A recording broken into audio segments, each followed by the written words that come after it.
Assalamu alaikum. Bismillah. Sorry, do you want me to start? I couldn't. Yes. Yes, sister. All right. Okay. Thank you. Thank you so much. That was such a sweet beginning of the topic and beginning of the evening today. Alhamdulillah, alhamdulillah. So I'm super excited to be here because A, I love working with young people. B, I love working with young girls, and I love talking mental health. So those of if people, the people who know me know that I could don't shut up. Na, if I'm speaking in mental health about mental health, I'll go on and on. And when I'm talking to young girls, I'm seriously very excited because you know what happens that when you're younger, especially when you're a teenager and your brain's just like working super duper fast and working so much for your brain development. So when you're very tiny, that's time your brain's different. And when now that you're a teenager, your brain's different. And your brain's going to continue working and developing, till maybe you're 24, 25. So it's not as if now that you're 18 years of age, now you're an adult and your brain's fully developed. You may be an adult, but your brain's continuing to develop, alhamdulillah, alhamdulillah. So what happens is there's a lot of nerves that are growing on a daily basis. Then they have to sort themselves out. Then they have to organize themselves in different parts of the brain. Then they have to form different bridges amongst one part of the brain to the other. And then they have to get myelinated. So a lot of this is happening. So when all of this is happening, that's like the perfect time for a whole lot of exciting, wonderful things that we could do to decide who do we want to be when we grow up, right? Not just in terms of what career we are going to do, but also in just terms of what kind of a person do you want to be, who are you and who do you want to be, right? And that's also one of the times that because of a lot of other changes in the body, a lot of young girls are also going to see that they may have mental health issues and mental health disorders.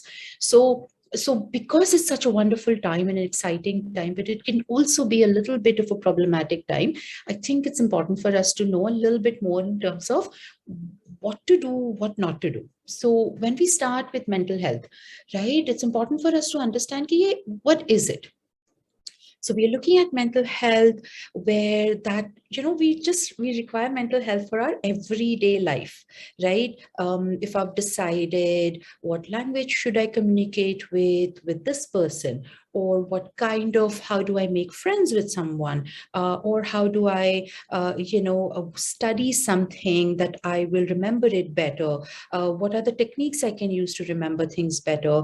What do I, even like, how do I decide what my favorite color is? So every simple, small little thing, that's what mental health is about. That's what we require mental health for, right? Like we require physical health for that. Oh, you have to be strong and you have to, be able to walk and talk and run and do all of those things. And your blood has to be this way and your heart has to pump this way and all of that. So the same way we need mental health for all of this. To think, to feel, to remember, to concentrate, to create, to problem solve, to learn new things, right? All of this is required. We need a good mental health for, and based on that, that's how we behave, right? Whether we decide that, oh, today do I want to eat with my hands, or today do I want to use a fork and a knife? Doesn't matter how simple everyday life event is, or how you want to, how complicated something is. So that's what we need. Now, so that's mental health for everybody. So clearly it's something that we cannot do without on a day-to-day basis. Now, when we talk about mental health issues, it could be something that, oh, I'm like I'm not feeling very great because a particular thing is happening, or, oh, I don't do very well in exams. So right now my exams are on, so I could be a little stressed about it. Or Oh, I have social anxiety. So when I have to go out, or when I want to go out, and but when I am going out, or when I'm trying to, just sit in a group, I don't feel very well right now. I feel a little nervous, or things are not going well in the house. Parents are fighting, or I'm not getting along with a sibling, or we have too much of work in the house, or we're going through, the family is going through some stress. All of that could put me like in a mood which may not be very great, and I might not be functioning as well as my usual capacity. So that could be mental health issues. When we talk about a disorder, that means we know that there's something wrong in the brain functioning, because of which I may have different symptoms. I could have symptoms of depression, like it could impact my mood. I could feel very sad. I may not feel very sad, but I could definitely be irritated all the time. Or I could get like a mood swing. I'm okay, to I'm feeling irritated, to I'm feeling awful about anything, everything. It could affect my mood where I am feeling cranky, almost like I haven't stopped feeling this low or this sad, and constantly feel like crying, seems like crying for no reason at all. And this could have been going on for more than 2 to 3 weeks. It'll impact my thought process, right? It'll distort my cognition. So I will feel everything negative. I will feel I'm not good enough. My life's not really very nice. There's no future. Nothing's going to work out very well. Doesn't matter who says anything, but it's not going to work out for me. I could also have thoughts like, life's not worth living. There's no point in living. What's life after all? I could think that nobody likes me. See that person, when that person looks at me, never smiles, but when that person looks at that other person, they always seem to be happy and getting along very well with. So it could change the way I'm thinking. It can also impact my behavior. I don't feel like getting out of bed. I don't feel like doing anything. I drag myself out of bed, and it's so difficult, but nobody knows that it's getting so difficult to get out of bed. So everybody's just screaming at me and yelling at me that you become lazy, and you don't know what you're doing and you should snap out of it. It will also impact my behavior. I could get like, I start getting maybe nervous, maybe start biting my teeth, maybe start pulling my hair a little bit, or maybe, scratching at a spot. It could have like, my behavior could change like that. And I could want to like avoid everybody, do social isolation where I don't feel like talking to anybody. Even when I make myself go out and hang out with friends, I might not feel the pleasure. I might not feel happy. I don't feel motivated to do anything. I'm not interested in doing anything. It could impact my sleep. I could be sleeping too much or too little. It could impact my food. I could be very hungry or not at all. It could, impact my everyday functioning, like I said. My grades could start falling because I feel distracted all the time. I can't focus. So it might make me fight with my siblings more. So my interpersonal relationships get spoiled. My friends don't understand why I'm behaving like this. So they think I don't want to be friends with them anymore. So they stop talking to me. So my interpersonal relationships spoil. So a number of these things can start feeling like they can start happening. And if it's happening for a long period of time, that's probably when we have to understand that maybe there's something wrong with the brain, and maybe I need to get it checked out. I could also maybe have anxiety. Anxiety could be, all of us have felt nervous, like we know what nervousness feels like when we have an exam or we have a test, or, we did something wrong and we know we're going to get scolded at home, or we didn't do something wrong, but we still know we're going to get scolded at home. So, we know what nervousness feels like, but anxiety is like maybe 10 times more. Anxiety could also be that this impend, like you're constantly not feeling good. You wake up feeling, maybe your heart's racing, or maybe you can't breathe very well, or maybe you feel that no, something bad's going to happen, something bad's going to happen. Maybe a thought stuck in your head and it just doesn't go away, and you constantly, you don't want to think about it, but that thought constantly keeps coming into your head. So it could be an anxiety disorder as well. And like I said, if this is happening for more than 15 days, you definitely have to look into it. the reason that I started with talking about this is that because we are young people, right? I mean, you guys are young people. I'm not so young, but you guys are young people, and you are your practically your job is to learn. So what we're doing today is mental health literacy. We have to improve our mental health literacy so that we can, like I just mentioned, so many functions that we do on a daily basis, we can do those functions well. So mental health literacy means understanding mental health, how to take care of it, which we'll get into a little bit further ahead. What are mental health illnesses, how to recognize them, which we just talked about a little bit, and what to do when you have mental health issues or illnesses. So it's important for us to also know that, okay, if I have a problem, who do I go to? Right? Like when we are young, we get told by our parents, first of all, if you're going out somewhere, don't leave my hand. But if you leave my hand or I leave your hand and you get lost, find a woman and tell her that you're lost.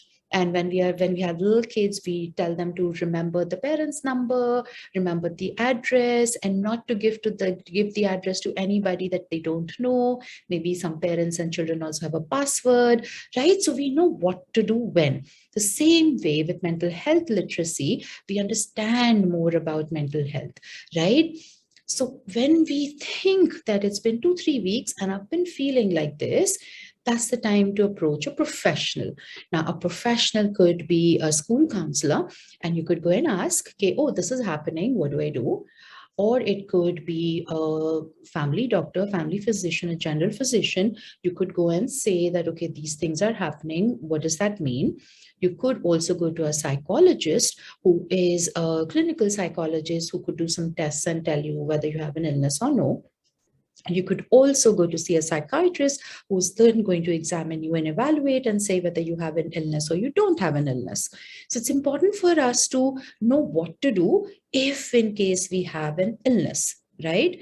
Now, so that's kind of like, 2 + 2 is equal to 4. If you feel unwell, go see professional help. That's okay. Now, the interesting part is what we have to do before that, right? So what do we do for our mental health? What do we do so that emotionally we are happier, that we are stable, that we are healthy, right? So everything kind of, so what I try to tell people is there's no such thing as physical health and mental health, because the brain is part of my body and my body is part of my brain in that sense, because everything gets controlled equally, right? So we need to recognize what do we do for our bodies, that we sleep well, we sleep the adequate amount of time, we sleep when we need to sleep and wake up when we need to sleep. So our sleep awake cycle has to be normal. That's what my pineal gland in my brain does. It's its job to see to it that I sleep at a particular time, wake up at a particular time. That's why we have, so much of light in the day and darkness in the night, so that our brain can get the adequate amount of sleep. You know why? Because a lot of functions of our body and brain, they are different in daytime and different at sleep time. So on a day-to-day basis, when your brain is working so much, right, there's also some amount of waste product, right? Like even when we are cooking, when we are cutting something, we're making something, there's some minor amount of waste product that we need to throw off. So what the brain does is that waste product that the brain has, it gets rid of it when we're sleeping. So if I'm not sleeping enough, which is a requirement of my body, that brain is not going to do that. Then all that kachra, where is it going to go, right? So I need to sleep well, and I need to sleep, and I can't do things like, oh, Monday to Friday. In India, we have Saturday, Sunday off. No? So like Monday to Thursday or Wednesday, I'm going to sleep 6 hours, and in the weekend, I'm going to sleep 10 hours. We can't do that. You know why? Because we're creating sleep deficit. So we don't want to do this. We want to sleep adequately every day, because our brain is working every day. And the kachra has to come out every day. So you can't just say that, okay, only on the weekends it's going to do. So adequate amount of sleep. We have to have good, nutritious food that suits our body. We have to exercise. We have to have physical activity. I just finished speaking to this girl who's preparing for her entrance for her MBBS exams. And I told her, if you're not going to play, how is it that anything that you study that is going to get stored in your brain? So you have to play, and you have to have fun, while you have to exercise if you're not playing, so that your brain can also function very well, right? And also, when you're eating well, you're sleeping well, and you're playing well, that's when your body is going to be able to digest the food and nutrition that you eat, because your body is going to suck up your stomach and intestine and all of that. That's going to suck up all the energy and the nutrients that you're going to give. And that's important for every tissue of your brain, of your body, including the brain. So if I'm not going to have a good kind of digestive system, so my gut brain axis is not going to work very well, which is then going to make it more easy for me to have depressive illnesses or anxiety or panic attacks, right? So it's important for us to do all of that. And it's important for us to know what's fun, right? Just to have like a little fun on a daily basis. So even if I have exams and I'm studying the whole day, I still need to go out and play a little bit. I still need to just, run around, maybe skip, cycle, swim, play badminton for half an hour. That way I'll be fresh. I'll be tired physically, but mentally I'll be fresh. And then I will be able to study better. And also if it's something that I enjoy, because I'm not going to play badminton on my own, I'm going to meet my friends. And that's always fun, isn't it? So doing something that I like, right? So it's, sometimes we just get stuck on our cell phones and we might, I don't know, scroll on Insta, or I'm assuming most of you guys don't have Facebook because that's an old person thing, not a young person thing. So if you could get very easily just sucked into it, right? And we all know those rabbit holes of YouTube and Insta can be really bad. You blink and you're like, oh my God, 3 hours are over. And you don't even know what you saw. There's so many shots and reels that you might be going through. That's something that we don't want to do, right? So we want to make sure that we're looking after our health, which is also going to be helpful for our mental health. Now, when we talk about growth, emotional growth and mental growth, and things that we could do to be healthier mentally, so that even if suppose that we do have an illness like depression and anxiety, these are things that can help us through that and help us prevent it maybe a little bit and help us get over it, right? So one of the first thing is self-awareness.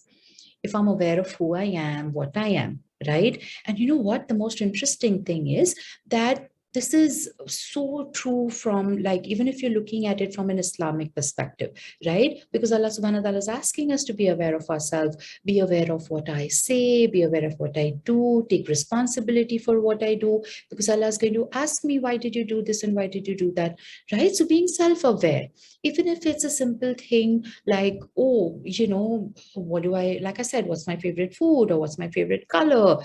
So when I'm aware of all of these things, I have more information about myself, then I'm going to be more powerful, because knowledge is power. I always say that to people. So when we talk about knowing yourself and figuring these things out in terms of who I am and what I like and what I don't like. So, and who do I get along well with and who do I not get along well with? So that makes it easy for me to then like myself, right? Because self-esteem essentially is that I like myself. And without self-esteem, I don't have any self-confidence. Even if people tell me you can do this, I don't think I can do this because I think I am very bad, right? So I have to improve my self-esteem.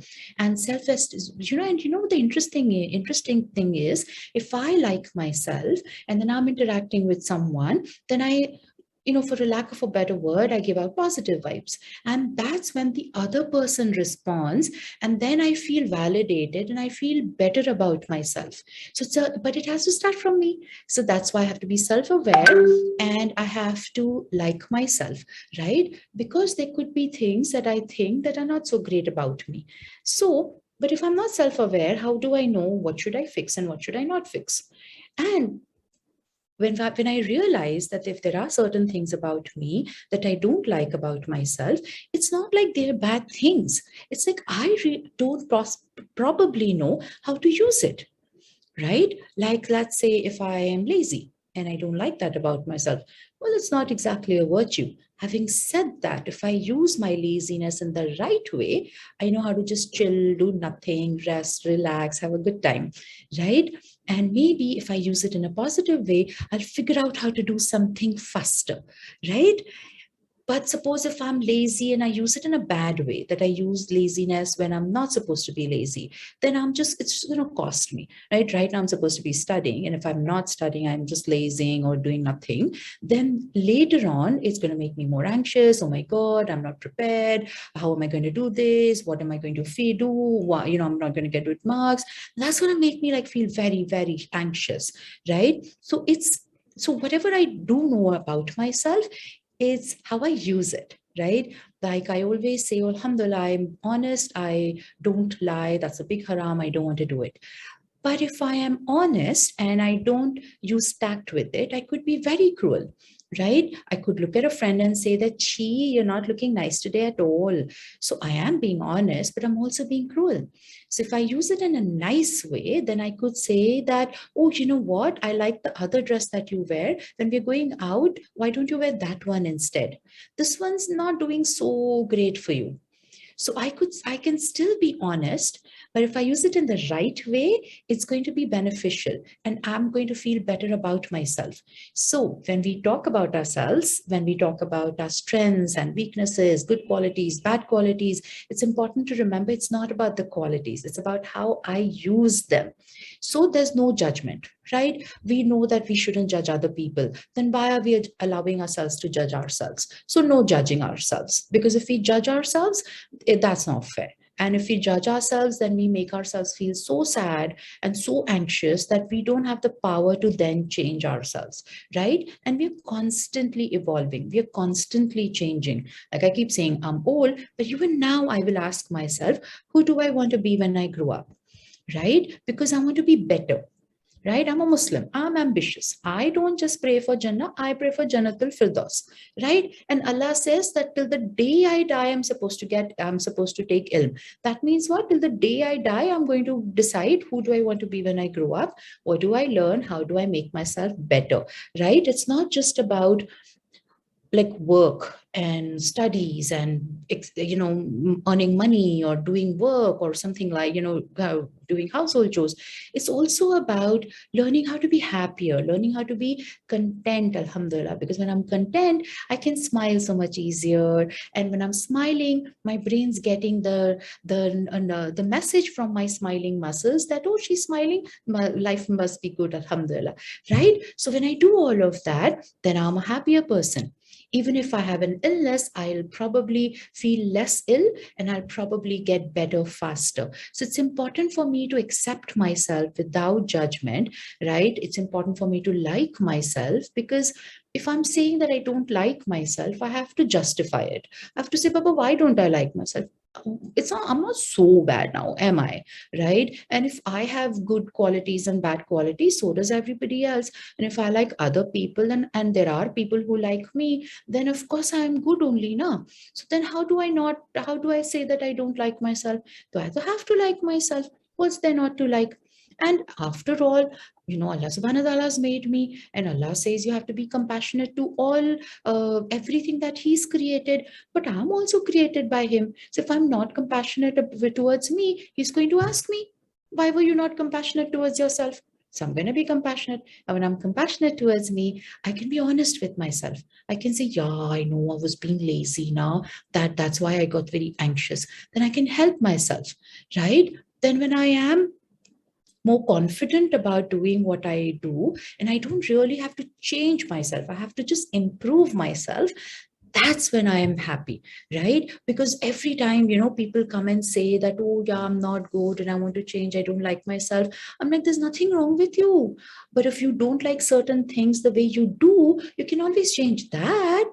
Right? So it's not about that you are bad. It's like maybe some things that you do may not be very healthy for you. And that's why it's making you not like yourself so much. So it's important for us to work on our, like I said, self-esteem, self-acceptance, right? And a lot of these things are, when I'm saying all of this, it can seem that, oh my God, itna kaun kaam karega, it seems too much of work, right? But actually it's not really. When we're doing time management the way we're supposed to do time management, everything is easy.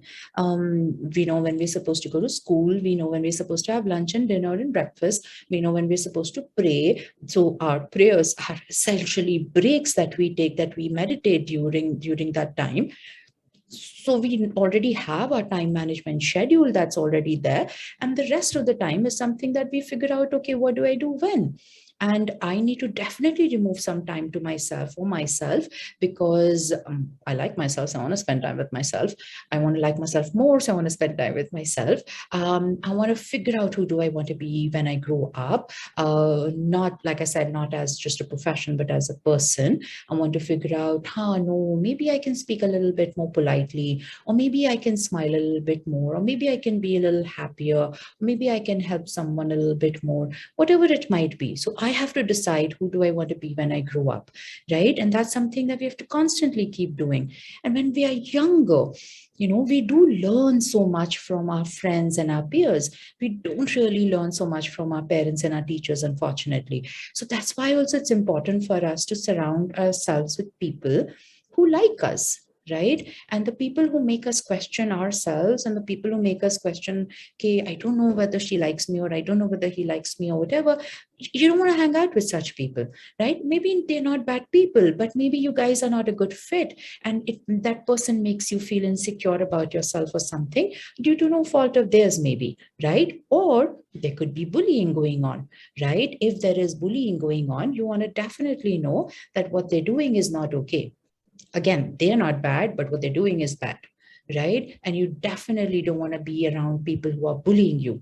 You can be friends with other people, right? And suppose you are noticing somebody being bullied, stand up, right? Say that, hey, that's not okay. Don't do that. I'm not asking you to go and fight for somebody else, but you can definitely say, that's not okay. Don't do that. And that's going to make that other person who's being bullied feel validated. And that might give that person strength to come out of it. Because when somebody gets bullied, whether they are verbally bullied, whether they're physically bullied, whether they're socially bullied, people are sending memes to them that are bad, people are making memes out of them that are bad, or people are, like kind of socially isolating them and saying that we don't want to be friends with you. Whatever kind of bullying that is going on is definitely not okay.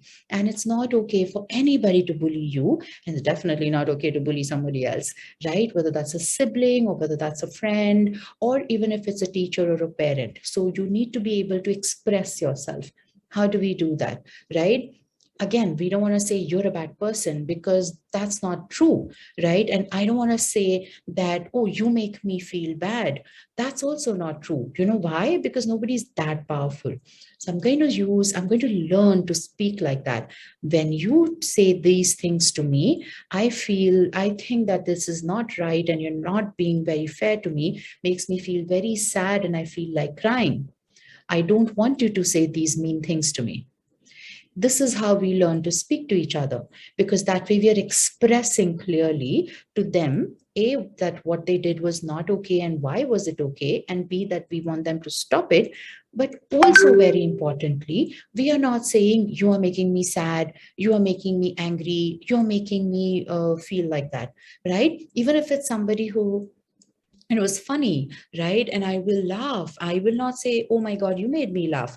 I know we say it like that. But what is important for us to get into the habit of is that, oh, I think you're so funny. I feel so happy when I hear you crack that joke. I can't stop laughing, right? Because yes, you're giving that person the credit that what they did was what they did, but your reactions are your own, right? So you don't react, you respond to something. And that's important, because that's going to make you more powerful emotionally, and also powerful socially, because you don't give away your power to anybody. Your power is yours. Nobody, like I said, nobody makes you sad, nobody makes you angry, nobody makes you laugh, nobody makes you happy. When they do something, and how you react, then you laugh or cry, or get angry. It's an important thing for us to remember, because we don't want other people to put that on us as well. You are bad, you make me cry. No, you also need to remember that, I'm sorry I did something that made you feel angry and made you cry. You need to tell me, what can I do differently? That's okay for you to ask, right? So it's important for us to know how to express ourselves, where we own ourselves, and we still tell somebody what's what and tell them what not to do and what to do. So these are simple, small things that we know that we can do to make ourselves feel better. And when in doubt, always use empathy, right? What does empathy mean? Empathy simply means me kind of figuring out why somebody may have done certain things, right? So if the reason that, suppose, let's say I got bullied, and now the person who bullied me, I don't like that person. Yes, I don't have to like that person. But if I use empathy, you know what's going to happen? Then I'm going to stop hating that person so much. I'm going to stop getting scared of that person so much. I'm not going to avoid, no, I don't want to go there because that person is there and I don't want to see that person's face. I'm not going to restrict my mobility just because of that person. So I'm going to use empathy that, oh, I know this person bullied me and that made me feel awful and I really cried quite a lot. But you know what? Maybe that person has a pain in his or her brain, and that's why this person did this. I'm not saying that you have to forgive that person if you don't want to. If you can, alhamdulillah, that's so much, so powerful. Forgiving somebody, isn't it? It makes you feel very powerful. But suppose you can still say that, yes, what that person did wrong, what that person did was wrong, but I can see why this person may have thought that that person has no other option but to do it. Maybe that person is so unhappy that the only way that person can feel happy is by taking it out on me and making me feel miserable or insulting me. That's so sad. So when I use empathy, I'm not really doing this for somebody else, but I'm doing it for me, right? That's why, smiling is such a big sadhka, because if I'm smiling at you, I am feeling better. My brain is getting the message that she's using her smiling muscles, and I'm feeling happy. When I'm using empathy, Allah subhanahu wa ta'ala said that if, give the benefit of the doubt to your brother and sister, because that way, if I'm thinking negatively about somebody, who this person might not be nice, that person might not be nice, that makes me feel very unhappy and alone, and I feel that such a bad word, right? So if I'm being empathetic, if I'm seeing that, okay, somebody might be struggling, I don't have to help anybody, I don't have to do anything. So I can say that, yes, what happened was very wrong, or maybe that person has some issues and that's why this happened. It allows me to just be myself, and it allows me not to be such a victim, and makes me feel better. So when in doubt, always have empathy, right? You could be like really mad at this teacher because she could have been awful to you or given you bad grades or whatever. And then we say that, I don't know what's wrong. Maybe she's in a bad mood. I hope everything is okay in her house, right? Even when you're in a bad mood and you say it like that, it helps you feel better. It helps you not to just completely blame yourself for something that's happened, and helps you look at it more realistically. So that way, next time, okay, yeah, but you know what? Yeah, I did make that mistake with that one question. Next time I'm going to do better. Otherwise, if I wasn't being empathetic, I could have been, the teacher's so wrong. She's always bad. She's always in a bad mood. She doesn't like me. She never gives me good marks. I'm so angry, right? Or I'm so hurt or upset or sad or crying. And I might never then figure out, okay, what can I do better next time?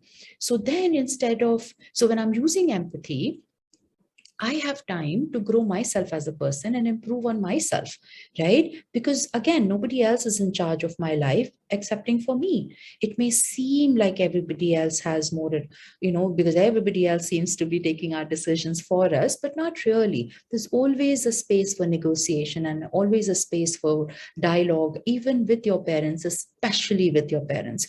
And, one of the things that I was just giving a lecture in a university earlier this week, and in one of the comments, one girl said that, oh, every girl has sometime or the other wanted to be a boy. And that was so sad. And I was like, no, that shouldn't be like that. And why should girls think that they want to be a boy? Because it seems as if boys have more freedom or whatever, but it just seems like that.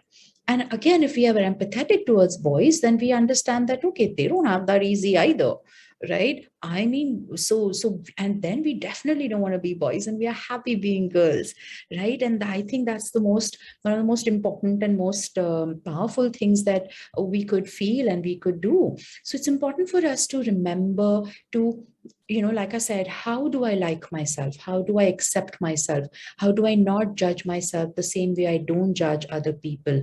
And one very simple and easy way of doing that would also be that, alhamdulillah, we follow the sunnah that every night in the evening, I sit down and I figure out what am I grateful for, right? If I can't figure out what I'm grateful for, I can pick three things.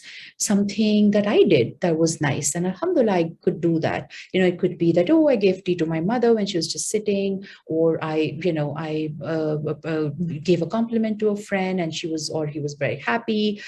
It could be something somebody did for me, that, oh, I was just sitting and somebody gave me chai and that was really good chai. Or that, oh my God, my favorite vegetable was made for lunch today. And it could be something that I noticed. That's why on my Instagram and everywhere, my algorithm, I fixed it in a way that I'll get pop-ups of these baby videos and these 3-4-year-old girls snowboarding and skiing, or these baby elephant videos, and they're frolicking and they're playing, and toddlers and puppy videos. So when I see something like that, it's so sweet and nice and makes me feel so great. So I don't get like negative news articles and negative kind of criticizing things as such. So when I see something nice, so it could be, so every day when I'm doing a gratitude diary, alhamdulillah, of course I'm going to always be grateful and count my blessings for everything else that happened. But I'm also going to add, today, what are the things that were good, that were happened. So even if I had a bad day, like I had a fight in the house, or I got bad grades in my result, even if it was a bad day, those 2-3 things that were positive still happened. I still saw that baby video. Somebody gave me a good cup of tea. And yes, I did compliment my friend.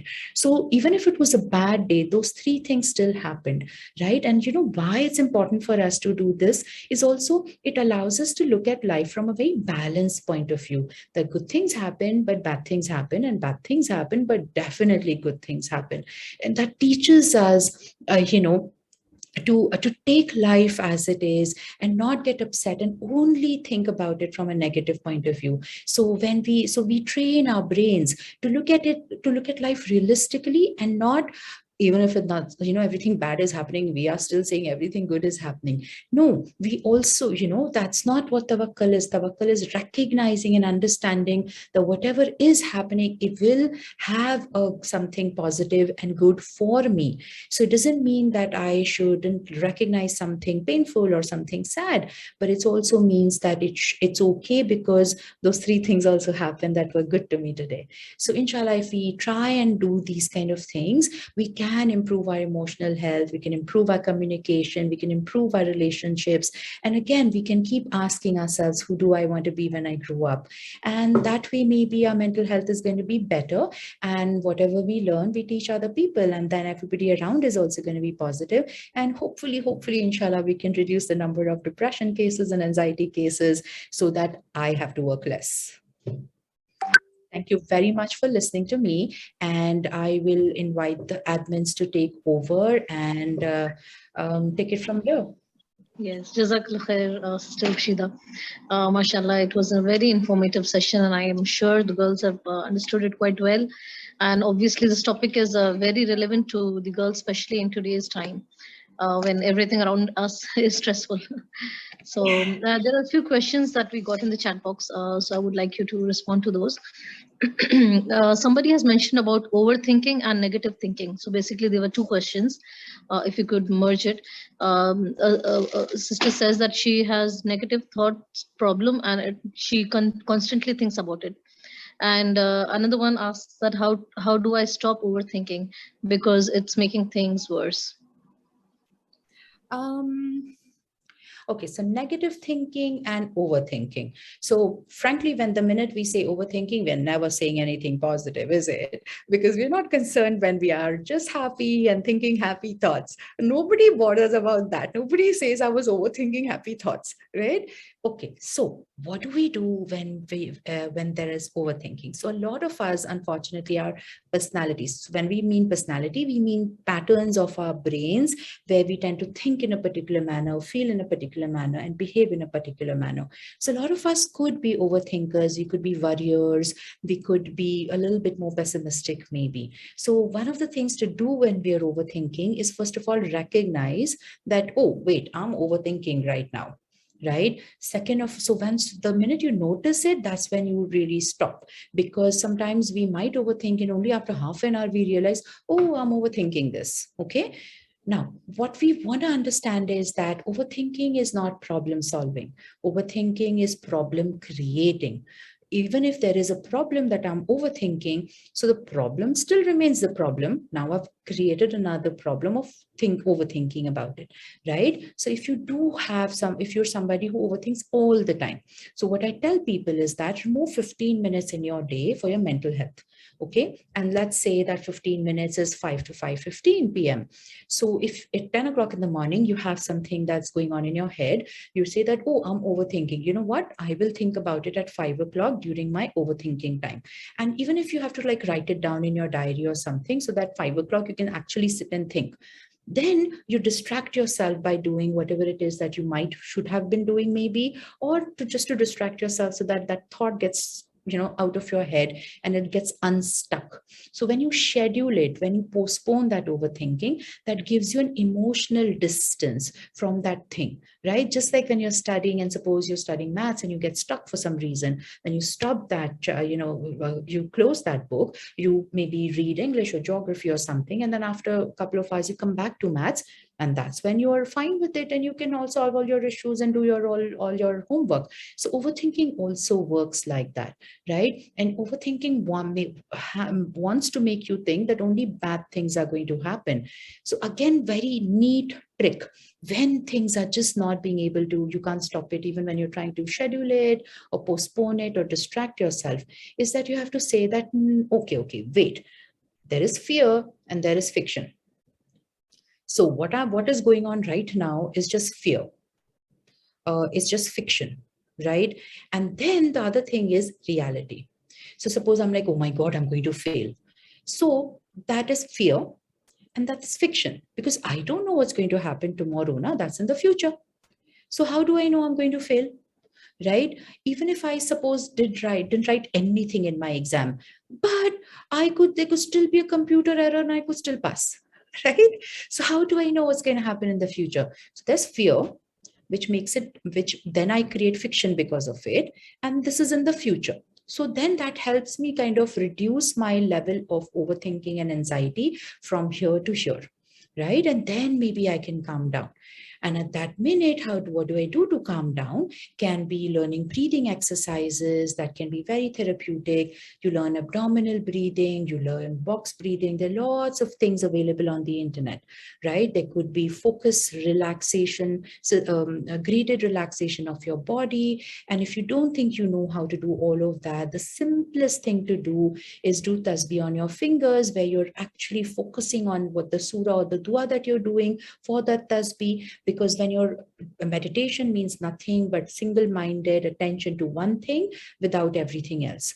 So when you're overthinking, then these are a few techniques that you could use, and you have to practice these techniques. Only practice will make it permanent. Otherwise, when you don't practice it, when you are nice and happy and relaxed, you're definitely not going to be able to do it when you are overthinking and panicking. Okay, so try these kind of things. And like I said, even if you have had negative thoughts during the day, you know that you still have those 3 positives in the night that you're going to have to write. So then, alhamdulillah, not everything is negative then, isn't it? So I hope I Yes. answered that question. Mashallah. That was very nice to delay the overthinking and schedule it. That's a very good idea, mashallah. Another question that a girl has asked is, she says that when I do some work, I'm always unsure whether I have done it or not. So I constantly keep checking. So are there any ways to overcome it? I don't feel peace. She feels urge to check. Yeah. So, what this sounds like is that it's possible that there could be an element of OCD that's called obsessive compulsive disorder. In that disorder, what happens is that even though you know you've done something, you can't be sure. So that's why we are checking, rechecking, we are washing, rewashing, we are doing, redoing. So it could be that. If it is that, and if this is something that has been bothering you and interfering interfering in your daily activity for a long period of time, like I said, more than 15-20 days, you definitely should go see a doctor. Now, suppose if it's not, alhamdulillah, at that level, and it doesn't always bother you, but sometimes bothers you, then what you could also do is that if you're checking, rechecking, because you think you're not, if you've done it, it may not have been done well, then you also want to kind of, it's like, because I have dyslexia, so I always get scared that I may write a wrong number. Instead of writing 113, I may end up writing 131. And so it makes me worried about that. So whenever possible, I have somebody else just check it, right? That, oh, this, because like, like if it's a check that I have to write, I don't want to write 100 rupees when I meant to write only 50, right? So if it's possible for something like this, then I'll have somebody check it. But that's not always a good thing, because if it's everyday thing, then I can't keep asking somebody else to check it and reassure me that what I've done is right. So you don't want to do the reassurance. If you know for a fact that you've checked it once or you've checked it twice, and you need to then move on, right? So then you have to remind yourself that, no, if I keep looking for reassurance, this thing is going to come back again. I have to remind myself that this is just because my brain gets anxious, and that's why I have this urge to check, recheck, but I know it's all right. Now let me go and do something else and not, distract myself, so that I don't think about this, because that need for reassurance is, again, like I said, it's going to make you feel more insecure the next time round. So maybe looking for reassurance always might not be the best thing to do. Thank you. Next question, doctor, is someone has written that I have a lot of tasks and I'm not procrastinating also, but I'm still not motivated enough to do things that are actually very important and end up regretting later. And then she says that she forgets it and it's just a cycle. So how do I get rid of it? Okay, so first of all, if you know that you're not procrastinating, alhamdulillah, that's very nice. Oh my God, if I have to write something, I procrastinate so much, is not even funny. Everything else I can manage, but when I have to write, I procrastinate, because it makes me feel anxious, because I think that it needs to be done perfectly, right? That's my problem, because I want it too much. So that becomes like something that's scary, and that's why I procrastinate. In your case, if you're saying that you have just too many things to do, then clearly you need help, right? Delegate. I'm the queen of delegation. If I don't delegate things, I'm not going to be able to finish doing whatever I need to do in my daily life, right? So asking for help is a sign of strength, and it's a sign of smartness. So ask for help, delegate whatever you can. Now, suppose if you don't need to delegate, it's not so much, it's just that you forget. Then you know what? A to-do list and a timer is your best friend. I can't function without me writing in my to-do list what I need to get done. And if I don't put timers, because otherwise what happens is, like I said, I'm going to keep talking mental health for 6 hours, and that's not okay for me to do, right? So I need to put in timers, and so that I know that, okay, I've done this. Now, if I'm struggling on a daily basis, because my to-do list could be unrealistic. I could think that I'm supposed to be doing 10 things, or maybe those 10 things are not really required. Out of them, only 7 things are really required, and the 3 are extra. So when you have to do the to-do list, one of the tricks that we can do is that out of my to-do list, what are the things that I want to do? What are the things that I must do? And what are the things that other people want me to do? Right? So the third thing might not be very important as far as, like other distraction and all of that is concerned. So the first 2 things, what I want to do and what I must do, are more important, and that needs to get preference. So if those are done, then you don't need to feel that, oh, that way. You could be ambitious. You could want to do 10 things, right? But we also, if you don't club your ambition with reality, it's going to be disaster. And no matter how, well accomplished you may be, you can still feel like a failure. So it has to be very reality based, right? I was just telling somebody, he's a young man, he's a doctor himself, and, going in for higher studies. And I told him there's a difference between dreams ambitions and goals, right? I could have a dream that, oh, I want to be an astronaut at NASA, but that's a dream because right now I can't become an astronaut in NASA. But I could have an ambition that I want to go to space. Then I have to figure out that, oh, I could earn a lot of money and give just Jeff Bezos and he can take me to space, right? So I do need to understand the difference between dreams, ambitions, and that those ambitions can then be fulfilled with my goals. So I could have short-term goals and long-term goals. So that way you're not going to feel as if you haven't been able to do whatever you wanted to do. And at the same time, you're going to feel accomplished at the end of the day. So setting up yourself up for failure is never a great idea. So I need to remind myself that I am a good writer. I don't have to get worried about it. It doesn't need to be perfect. It needs to get finished. So I will, inshallah, not procrastinate as much. So yeah, keeping it real is very, very important, even with a to-do list. Jazakallah khair. We can take a few more questions. A few girls have asked regarding anxiety and especially regarding social anxiety and how to overcome it. So if you think that you have a disorder, if you think that you've been suffering with this for a long period of time, you definitely need to seek professional help. But if you think that, no, it's not that, most of the times I'm perfectly fine, I don't feel anxious, it's not a disorder. And then you think that it's just occasionally I get a little anxious in social setups, then it's a different thing. So it's social interactions are a skill set, right? A skill set that all of us can learn. Not all of us need to be an expert in it, but we can definitely learn. Some of us are, and you'll be surprised how many public speakers who are on the stage and speaking to thousands of people are very shy on one-on-one interaction. You'll see a lot of performers, actors, and actresses who will say the same thing, that in front of the camera I'm a completely different person, but outside in my real life I'm a very different person. I have very few friends. I don't go out. I don't do this. So it's possible for us to have that. Then we talk about social anxiety. Remember, I was talking about having better self-esteem, right? If you like yourself and you know that there are good qualities in you and you're a nice person and you try to do the right thing, and so that's going to give you confidence, right? And why are you then thinking that other people will judge you? You're not judging other people. You know you don't want to be judgy. So the other people are also like you, isn't it? They don't want to be judgy either. And so they won't judge you. And if there are people who are judging you, what do you want to be friends with them anyway, right? Because today they might be sitting with you and judging other people. Tomorrow they'll sit with other people and judge you, right? So we don't want to be with people who are gossipy, because ghibat is not something that we want to indulge in anyway. So looking for the right people to fit in with is also important, because we might want to be with the popular cool kids, but those cool kids might not be somebody that are very desirous to be with. So when we are, so having said that, try while you're working on your social skills, while you're working on your self-esteem, what can you do?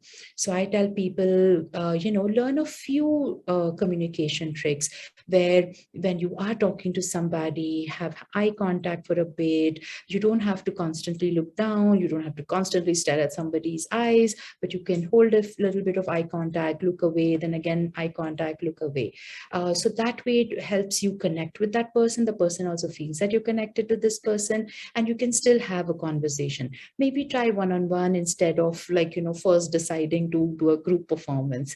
Other things that are definitely are helpful is that you kind of prepared with some social kind of topics to talk about. And one of the best things to do is, while you're interacting with somebody or you're just sitting somewhere, look at things that you like. Right? It could be a dress that somebody is wearing, or it could be a color that somebody's looking nice in, or it could be the design of the tablecloth that's really pretty. So focusing on something that is pretty and nice, or something that appeals to you, or something that's interesting, is a nice way of kind of like even talking about it, that, hey, I didn't really like this color, or, oh, this dress is looking really nice on you. And it's important not to fake it. It's important to be real, because people, appreciate genuineness. nervous and they don't like if they are not sure whether you're being complimentary or no.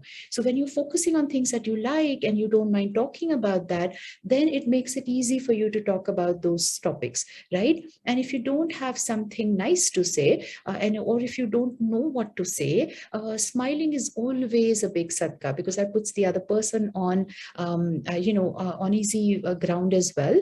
And it helps you kind of, if you don't know what to do when you're in a pleasant mood and you seem to be smiling, that will help you overcome those hesitating moments, and then it should be fine. And it's okay if you're having a silent time and you can say that, oh, I'm not feeling very talkative today, and they'll be okay with it and they'll talk around you and make it easy. And then once you're over your awkwardness, then you can join in, no problem. Jazakallah khair. A few questions regarding examinations and studies. Somebody has asked, I try my best for studies, but parents have high expectations and goals. So this is quite stressful for the child. And somebody has asked, how do I cope with the stress of exams? So this best friend of mine, she's a gynec, and she and I was sitting in love laughing. I'm like, पढ़ाई का क्या tension लेने का, ना पढ़ना ही है ना, tension लेंगे तो भी पढ़ना है, टेंशन नहीं लेंगे तो भी पढ़ना है. So what it means is that, it doesn't matter whether I'm stressed about it or I'm not stressed about it, I have to study. So I might as well spend only little time getting stressed about it, because you know what, it's not going to go away. And if it's something I have to do anyway, forget about it. Now, as far as parents and their expectations are concerned, if they have certain expectations from you, first, maybe it's a good idea for you to go and ask them, why do they have these expectations? You'll be surprised. They might actually think that you have that potential. And you are thinking they're pressurizing you, but they might be actually flattering you, right? You may think you're not good enough to get first class, but they might definitely think you are. And then if they think like that, so they must have seen something, no? They're not living in la la land and delusional. So you ask them, why do they think that you're so smart that you can fulfill these expectations? They'll have probably insights that you don't have insight in you, because you may be so busy saying negative things about yourself, you may not have recognized the positives in you. So it's a nice conversation to have. And suppose if they also realize that you're feeling pressured, then they might change their tactics, and they might be more encouraging and less pressurizing. And if it turns out that, okay, no, their expectations are really baseless, you really don't want to do something, then yeah, then that's a good conversation to have, where they reset their expectations then, isn't it? Because if they are trying to go London and you're trying to go Tokyo, nobody's going anywhere. So you want to make sure that, okay, if you feel that kind of pressure, you could tell them that when you say these things, it makes me think like this, makes me feel very pressured, and then I feel more anxious and can't study. So can you not say these things in this manner? Right? And sure, in spite of that, it may be your ambition and they might be pushing you to support that ambition. But if sometimes it feels as if they're pushing, you can say that, you know what, kind of like back off for a little bit, because I'm feeling a little overwhelmed right now. And they will be okay with it. It's just that we feel that we can't communicate with them, and we feel as if wo to nahi samjhenge. We just assume that our parents won't understand, and that's why we don't even try, which is not really fair to them. So we might want to try and speak to them and tell them where we are coming from and what we are feeling. And they might actually come up with a way to help you instead of kind of like, just pressurizing you. They might end up maybe helping you with your work, maybe, instead of only assuming that you don't need it. And again, I'm always going to tell you, you can be afraid, you can be anxious, but fear and anxiety are no reason not to do something, especially if it's something that you know that you want and something that you know that you can do. So when I speak to parents, teachers, and children, I tell them, first figure out, can I do this? Do I have the ability to do it? Like I said, can I become a NASA astronaut? Do I want to do this? I want to be an astronaut, definitely want to be an astronaut. Is it something that I have to do? Yes, it's something that I have to do, because otherwise something, whatever, right? It could be. Then I have to figure out how do I do it? Can I do this? Do I want to do this? Do I have to do this? How do I do this? Right? So the how do I do this is strategy. Okay, can I get first class? Yes. Do I want to get first class? Kinda, yes. Do I have to get first class? Not really, but I can do it and I want to do it. So let's come up with strategy in how to get that first class. So that's a very problem solving way of thinking about something, because at that time you're just so anxious, you don't know what to do. So when you're so emotional, become practical. Jazakallah. Somebody just added to the question that what if our parents are not ready to understand us and what we're trying to explain to them? Well, the thing is, if it's important for you, why would you stop trying to explain it to them, right? And when we mean by explaining, do you really mean explaining, or do you mean that they should start listening to you, right? So are we trying to convince them, or are we trying to express to them what we are struggling with, right? When we talk about, oh, talking to somebody or negotiation, people tend to think it's about convincing the other person of your point of view. No, that's not it at all you are doing is trying to express yourself. You don't, if they don't catapult and convert and look at your ideas and say that yes, you are right, does that mean that you've not had a fruitful conversation? Of course not. So you need to also, so setting that agenda, if I'm talking to somebody, okay, am I like, so a lot of the times I tell couples that do this, is it a listening session? Is this a problem solving session? Is it a venting session, right? So if I'm listening, I'm just listening to somebody explain what they want. If it's a problem solving session, I'm sitting down and trying to figure out, okay, this is a problem. How do we fix it? How do we get around to it? If it's a venting problem, I know you're just complaining and you don't really mean anything about it. So I'm just going to listen and be like, yes, pat me on the head and things like that. So it helps to kind of set the agenda of the talk. And if your agenda of the talk is, okay, I must convince somebody else of my point, then that's the wrong agenda. Your agenda is to express yourself. Your agenda is not really to change somebody else. And that's the beauty of communication. And that's when you're actually going to meet your goals. Hopefully that helps. Yeah, Jazakallah. We'll just have a last question, and I think it's regarding self-esteem. Somebody has asked, I have been always struggling with my weight, and wanted to know how to cope with it. Insecure about my weight, yeah. Right. So, when somebody else asks me also, I don't know, I'm getting tired or whatever. So as a doctor, I'm going to first figure out, is there a problem? Do you have a metabolic issue like thyroid or like PCOD or insulin issues or diabetes issues? Is that why you're feeling tired, lethargic, low motivated? And also maybe that you have a weight issue. Now, if alhamdulillah, you don't have a metabolic condition, you don't have a medical disorder, and you're struggling with your weight, it is definitely something that can make you look at yourself in a poor light. And I'm going to tell you that if it's an unhealthy kind of a weight situation, yes, you definitely are going to need help to become healthier. But if it's not a health issue, and this is your body structure or your body frame, you definitely want to remember that this is not we don't want to conform to the idea of the society's idea of what beauty is, because you know what, those standards and those ideas keep changing. Right? I mean, we don't need to be stick figures like Barbies, because, and we don't definitely have to go to a cosmetic surgeon and look like the next Kim Kardashian.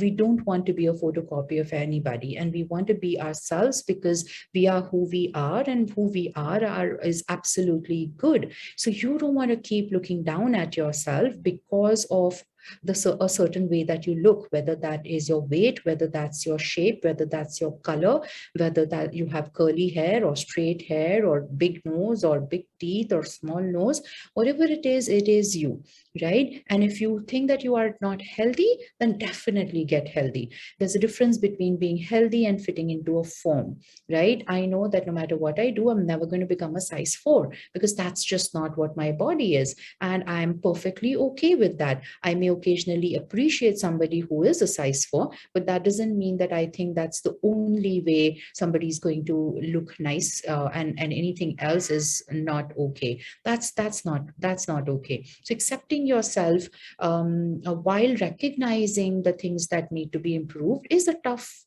balance, but it is something that all of us can get there, right? Like I said, that I want to be rooted in reality. I don't want to become so complacent that everything about me is great that I don't even realize I'm becoming unhealthy. Ya nahi to, I am never satisfied with my body, and that's again unhealthy, right? I need to be able to look at myself realistically, be objective about it, and take an opinion, ke, is this normal or is this not normal? If the doctor says that no, this is not exactly healthy and you need to do something about it, great. When you do something about it might be a different thing entirely, but then that's all right. Like I always have at least 10 kilos to lose. When am I going to lose it? Inshallah, let's see. But overall, am I healthy and I'm doing what needs to get done to be healthy? If that's okay, then that's all right. And yeah, if you don't accept yourself, nobody else is. So if you're going to wait for other people to accept you, you know what? The thing is, even if they have accepted you, whoever you are, you don't recognize it because you haven't accepted yourself, right? So self-love comes in a lot of different ways. And you do self-love because yourself is also made by Allah, and Allah doesn't do a bad job. He doesn't make defected pieces, right? So then we want to definitely remind ourselves of that. And I can't compare myself to anybody else. I can't even compare myself to my own sister when we were raised in the same house, and we like speak practically in the same manner. But she's a petite small little person and I'm a big person, and we're just completely different. Even we look alike a little bit, but not, but I can't even compare myself with her. So I can't compare myself with anybody because there's only one Ruksheda, and that's great. Thank you, mashallah. Very, you have, I think so, inshallah, all the girls will be convinced. And if somebody has asked a few questions regarding child psychology, but I would like to tell them that since this is a session, especially for girls, and not for parents, so inshallah, any next time, some other time, we would be taking that. Jazakallah khair, sister, for giving your precious time. Inshallah, ta'ala, may Allah subhanahu wa ta'ala reward you for this, inshallah. And now I hand over to Samiha to conclude the session, inshallah. Yes. Jazakallah khair, Dr. Ruksheda, for enlightening us on mental health, giving us some great ways to improve it, and answering our queries. It was beautifully explained, and I'm sure our sisters have benefited from it. And Jazakallah khair for our sisters for attending the program. Subhanaka Allahumma wa bihamdika ashhadu an la ilaha illa anta astaghfiruka wa atubu ilayk. Assalamu alaikum wa rahmatullahi wa barakatuh. Alaikum assalam wa rahmatullah. Yes.